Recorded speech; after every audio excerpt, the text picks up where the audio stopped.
The following contains spoilers about the 5th episode of House of the Dragon, which premiered Sept. 18. House of the Dragon's 5th episode is actually significant for logistical reasons, essentially marking the end of the chapter before the showtime jumps ahead, featuring older versions of some characters and somewhat shuffling the deck.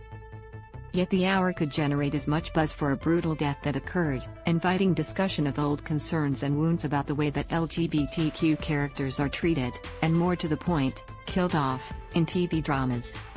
The strides made in terms of greater inclusion have coincided with debate about how those characters are portrayed and the fates that they meet, giving rise to a much-discussed trope known as bury your gays.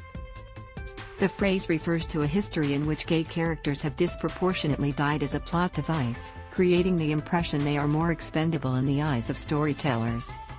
Given that, the Game of Thrones prequel potentially waded into controversy with its most recent episode, subtitled We Light the Way, which again demonstrated, among other things, that in Westeros not much good ever happens at weddings.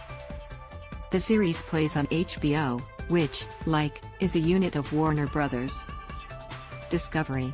As part of the plot, Princess Rhaenyra, Millie Alcock, agreed to a marriage of convenience to Laenor Velaryon, Theonate, a royal merger designed to fortify their respective lines' hold on power, where they can indulge their appetites elsewhere. Read more knowing that Laenor is gay. Rhaenyra, having been reminded by her uncle Daemon, Matt Smith, that marriage is merely a political arrangement, reassured him that they would essentially live separate lives, allowing him to continue his relationship with Ser Joffrey Lonmouth, Solly MacLeod. Rhaenyra, meanwhile, had been dallying with a knight of her own, Ser Criston Cole, Fabian Frankel. Theonate in House of the Dragon at the wedding feast, Joffrey let it be known to Criston that he is aware of the knight's relationship with Rhaenyra, which clearly unsettled and disturbed him. When the event chaotically erupts in violence a short while later, Criston is on top of Joffrey, brutally pounding him to death during the melee. He then flirts with taking his own life, before Rhaenyra's budding political rival, Alicent, Emily Carey, intervenes. Martin's vision is of a medieval world where life is often cheap. That includes everything from orgies to incest, and from the horrors of childbirth to securing regal succession, even if that means marrying off underage girls.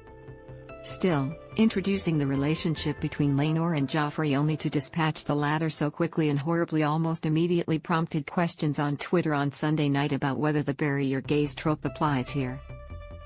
Notably, past discussions of the practice have often surrounded science fiction and fantasy series, including The 100 and Buffy the Vampire Slayer, and more recently, BBC America's dark spy thriller Killing Eve. It's also worth noting that during Game of Thrones' heyday some asked if the show had a gay problem, as Vulture put it in a 2016 piece citing the number of LGBTQ characters who, up until that point, had met a violent end. The arc of Laenor's character doesn't conclude with the latest episode. How that story unfolds could potentially offset or soften this latest turn of events in the eyes of those who would criticize it. For now, though, based on the high-profile nature of the franchise that magnifies almost everything about the series, House of the Dragon could face some near-term heat. HBO declined a request to address the episode.